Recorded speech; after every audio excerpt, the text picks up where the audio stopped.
Let's see, can I get myself up in here? Okay, so let me think back to when I first met you two. Sonia, I remember. Who is that girl with that squeaky voice? Was it bad in high school? It was very high pitched and squeaky. But she also seemed very, like, always wore a smile. But I took her as being a person who was kind of mean at the same time. I was a mean girl? Kind of serious? I mean, I wouldn't say you were like Farnell mean, but you were definitely, yeah.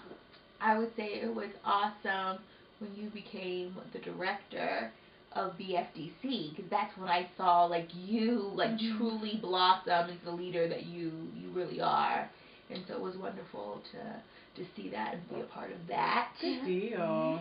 And I remember when I first met Bianca. Right. Let me figure out the way to say this right. This girl got a quick tongue. I go, oh Lord, okay. But has the biggest heart ever. I've never seen someone who just always wants to help and make somebody else's life better. Like that's, like you have like a motherly nature and you give back to everybody. Yeah, it's definitely a great thing. I get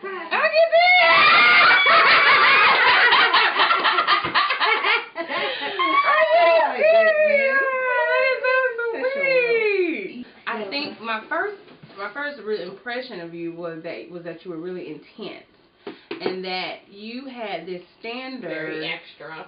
You know, you were extra. Talking about me. So you're very extra. You talking about me now? No, talk about Arlene. Okay. I think that you are extra, but extra in the sense that there was a level of expectation that you had for yourself and that everyone else around you. So whereas we were I felt like we were college students, kind of getting to know who we were and understanding, you know, how to present ourselves. You already kind of had that already. So it was like, I need to step my game up. I got to step my game up. And I think that you are a very no-nonsense person. So you don't allow the people around you to bask in self-pity. It's like, listen, this is what it is. This is what's happened.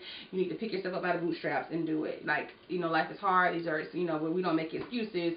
We give ourselves a direction to kind of go through. So I think that for me, that was the most inspirational thing. I think why we became so close is because I came in as someone that was very I was not self-assured. I was, you know, somebody's mama, you know, and so I had all these girls around me that were just smart and just driven, and I felt like there were people that could not relate to what I was going through because I was somebody's mama.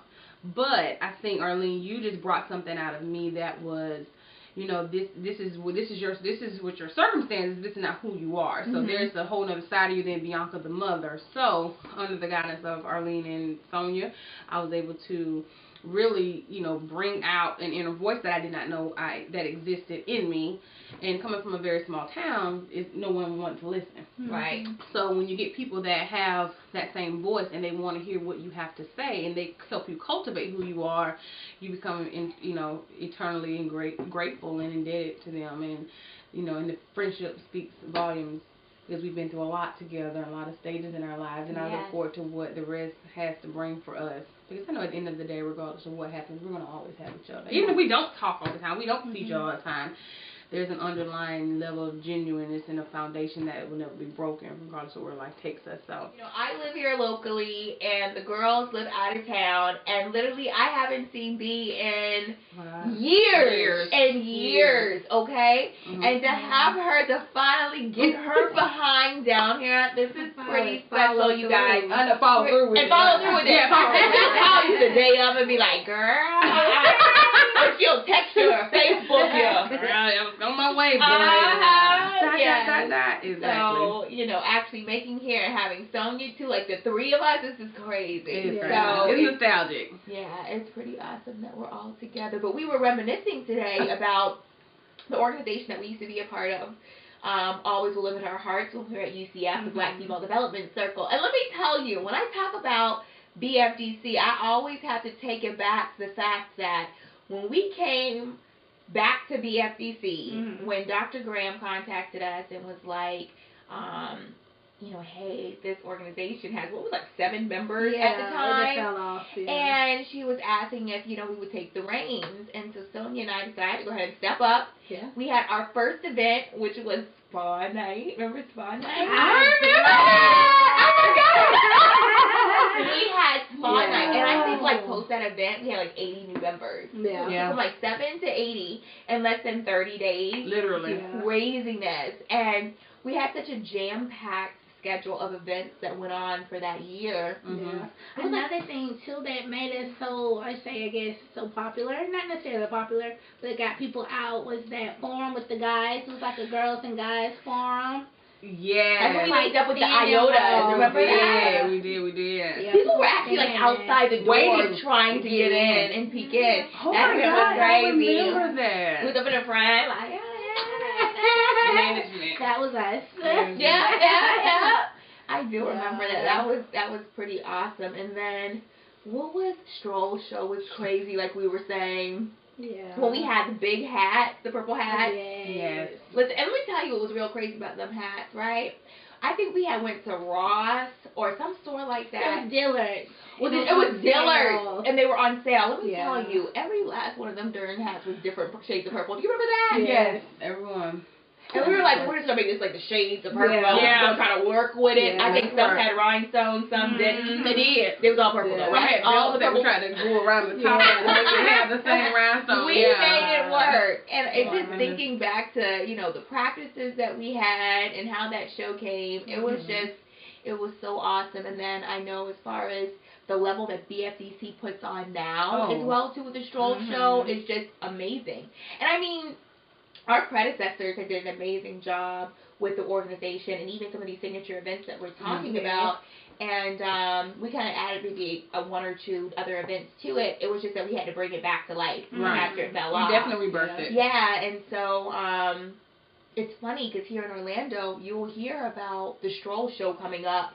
And it's like, crap, people that don't even go to the university talk about the Stroll Show. So that just shows, you know, the influence and the impact that that organization has in the local community as well, too.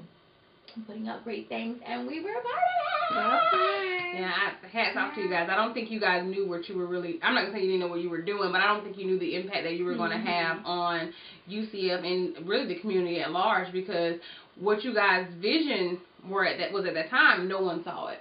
No one saw it. You know, we get these messages or we get these, you know, encounters with them, and you don't realize how and you have important. Great leaders that have come forth. Absolutely. You know, like Sherelle, who has taken the reins even for the national chapter. Yes. I mean, that woman is unstoppable as well too, in all that she does. So it's really exciting to see that. It's also funny that what you see in people. You know, when you become a leader, you find leadership qualities in other people. But they don't even know that they have them. And you guys did that with me because I didn't see it. I knew that people, and I was social, but to bring the responsibility and the leadership with the social part was definitely a merging of the sorts. And then for us to pick out some of those, you know, those quiet flowers like April Harrison and people like that who were really, really, you know, passionate but very quiet and just needed one opportunity to step forward, and then when they got it, they knocked it out of the park. So just seeing those young ladies, and that crosses over into your work life as well, too. So, I mean, I think one of the hardest things for a lot of businesses is hiring people who are going to be effective within your company. But I think you do have to, you know, look and identify talent that you have there and identify certain qualities that will allow that person to be successful, even though they may not be you know, saying that they can do this role, or they may not be currently doing those tasks, but I feel like everybody's trainable, you know? And you figure out whether a person be trainable enough to be able to do a certain position. And I know a lot of people have been very successful in a position. They may not have gone to school for it or whatever else, but somebody saw something in them and said, this person has a dedication to this job and will definitely, you know, be successful in whatever role it might be. So I think a true leader is able to identify another leader. Absolutely. Why the hell is that nail so long? You know, my God, it was that.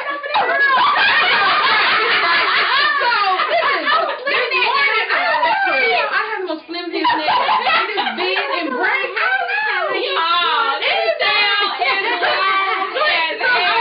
I talked to Luke this morning, and he was like, "Which way do I go back to the outlets?" And I was like, "You go this way." And so he said, And he was like, well, we came in that way. And I was like, we go this. And so he was like, well, just that damn nail. So he told me one to the right when I was saying go this way, but the nail went to the right. I swear to God, that this morning. And he was like, you need to do something with them paper thin nails. No, they're so thin. This is real random, but thinking about just people within their work industry doing things that are not very hygienic. So there is a place that I was going to get cocktails from, very upscale place to go and have a cocktail. The bartender goes and mixes a drink. She puts a straw in to taste it. Leaves the I'm gonna curse. Leaves the straw in the cup for the server to go and serve it. So I saw him and I stopped him. I said, take that straw out that glass. He was like, I said, take it out of that glass. He's like, why? I said, because her mouth was on it. I didn't want to get her in trouble. Right. And she don't work here no more. You do that stuff. Yeah, you do. Don't say that. Don't say that. Don't say that. But that's nasty. Like, you don't know but I think what's people on are the person. And let's say if you got that drink, and this person could have hepatitis, could have herpes or whatever else, you don't know, and you're thinking that the straw is good to go. That scares you with going out to eat. Not because you shouldn't go out to eat, but it's just like you really have to watch things. I had somebody roll in recently because, I don't know if you guys used to do this, but I'm going to the nightclub. You know, like the whole big deal when people putting things in people's glasses and taking advantage of them and so forth. So where we came up with the concept, you know, you have the straw in your glass, you tear a little hole in the paper towel, and you slip the paper towel over the straw. Do you see that? Yeah. Child, please. You wasn't messing with my drink. Well, you know, I didn't really go out that often, so. What? Okay. When I did, I said, I'm sorry, guys. Sonya was a Literally. little lame. And I was cute over there in the corner with my drink. Child, yeah, this is true. Now, do you remember that time when we went downtown and Jazz heel broke? Jazz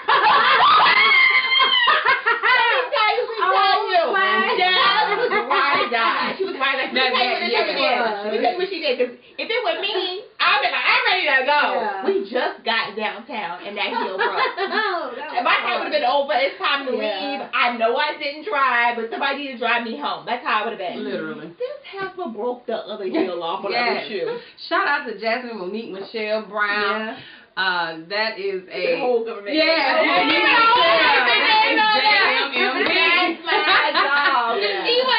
That was right right there. Okay. She has always been. I used to hate our you know, we always used to go to Whataburger afterwards, and she always had Don't tell that story. Yeah. Don't tell that story. Yeah. Yeah, I'll keep that on the side.